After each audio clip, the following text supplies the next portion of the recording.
नमस्कार, मैं अंजना और आप देख रहे हैं खाकी वर्दी। आइए रुक करते हैं आज की बड़ी खबर पर। अंतर्राष्ट्रीय साइबर ठगी रैकेट का पर्दाफाश, क्राइम ब्रांच की बड़ी कार्रवाई, 12 गिरफ्तार।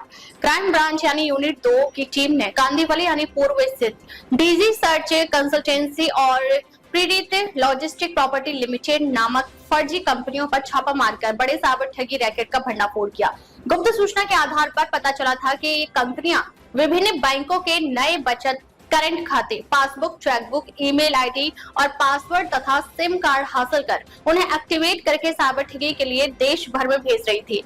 12 अगस्त को की गई इस कार्रवाई में वैभव पटेल, सुनील कुमार पासवान, अमन कुमार गौतम, खुशबू संद्राजुला और रितेश बांदेकर को गिरफ्तार किया गया। इनके पास से 2 laptop, 1 printer, 25 mobile, 25 passbook, 30 chequebook, 46 ATM card, swipe machine और 104 सिम कार्ड जब्त किए गए। जांच में सामने आया कि आरोपी बैंक डिटेल 7-8 हजार रुपए में खरीदकर उन्हें एक्टिवेट कर ठगी रैकेट को सप्लाई करते थे।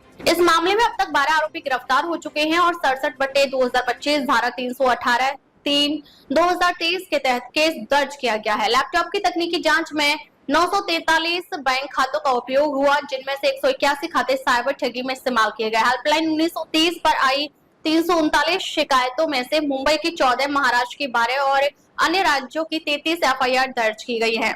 आर्थिक नुकसान का पैमाना काफी बड़ा है। मुंबई में 1.67 करोड़, महाराष्ट्र में 10.57 करोड़ और पूरे देश में कुल 60.82 करोड़ रुपए की ठगी का खुलासा हुआ है।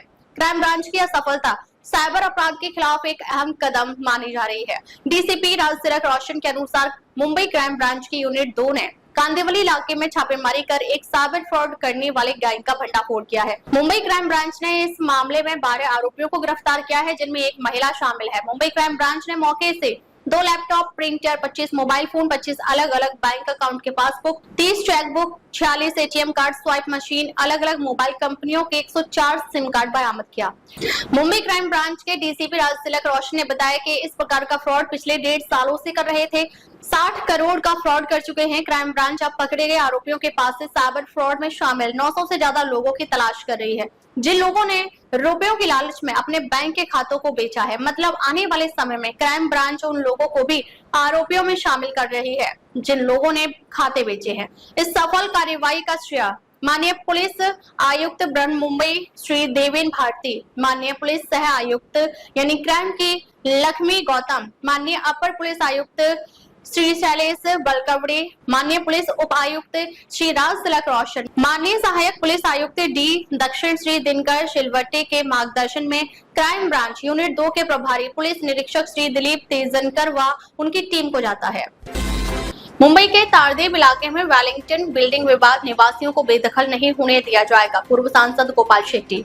तारदेव में एन गणेशोत्सव के दौरान वेलिंगटन बिल्डिंग का मुद्दा एक बार फिर चर्चा में आ गया है। इस संबंध में पूर्व सांसद गोपाल शेट्टी ने आश्वासन दिया है कि निवासियों को वैध इमारत से बेदखल नहीं होने दिया जाएगा। शेट्टी ने कहा कि अदालत का पूरा सम्मान करते हुए सभी आवश्यक अनुपालन, विशेष रूप से अग्नि अनापत्ति प्रमाण पत्र और अन्य तकनीकी पहलू पूरे कर लिए गए हैं। इसलिए उनका मानना है कि अदालत के आदेश से निवासियों के साथ अन्याय नहीं होगा। मुख्यमंत्री और नगर आयुक्त से चर्चा के बाद निवासियों को आश्वासन दिया गया है कि कोई समस्या नहीं होगी।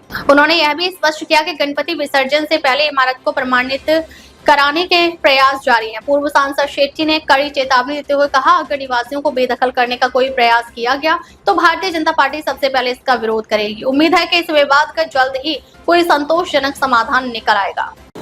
सर, एक वेलन की सोसाइटी का विषय सामने आया, जिसके बारे में आपने कल फेसबुक लाइव भी किया था। जी।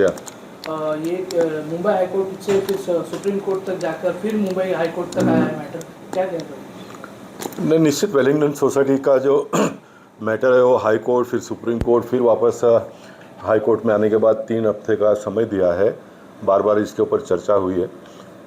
आगे की जानकारी मैं इस तरह से दूंगा कि अभी सोसाइटी के लोगों ने सारे कॉम्प्लाइंस पूरे किए हैं, फायर का एनओसी भी आ जाएगा। मैं स्वयं कल महाराष्ट्र के मुख्यमंत्री जी को मिला। मंगल प्रभात लोढ़ा जी जो हमारे पालक मंत्री है वो पूरी तरह से इस काम में लगे हुए। कमिश्नर को परसों सुबह वो मिले थे सोसाइटी के लोगों के साथ में।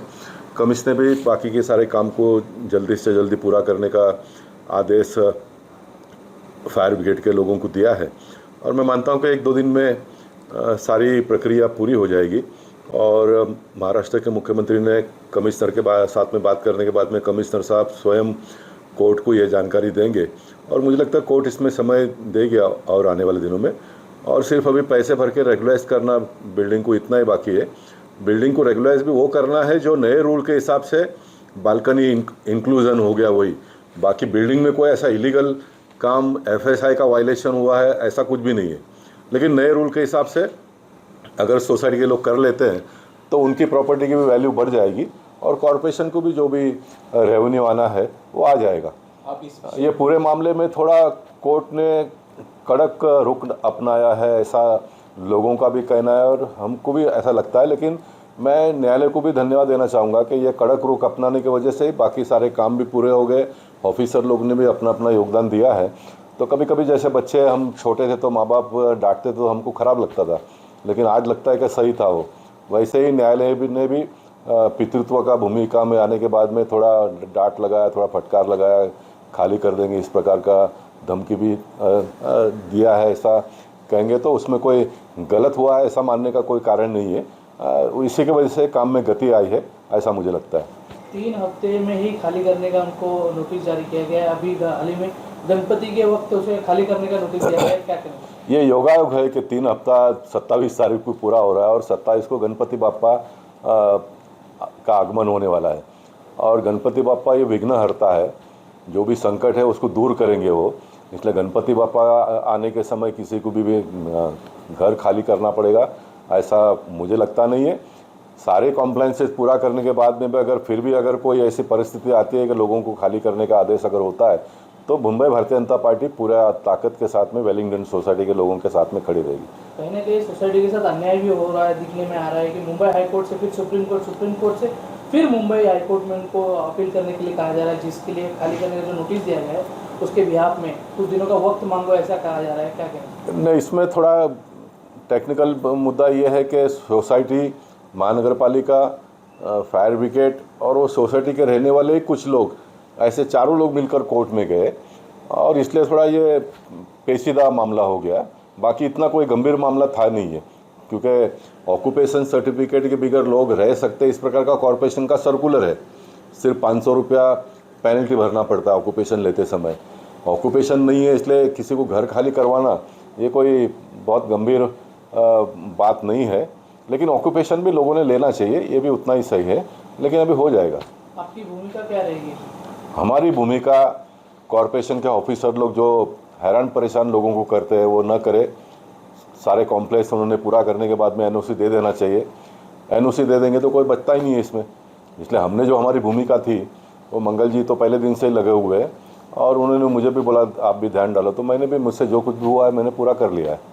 अब तक के लिए बस इतना ही, फिर मिलते हैं एक ऐसी ही बड़ी खबर के साथ। अब तक के लिए नमस्कार और देखते रहिए खाकी वर्दी।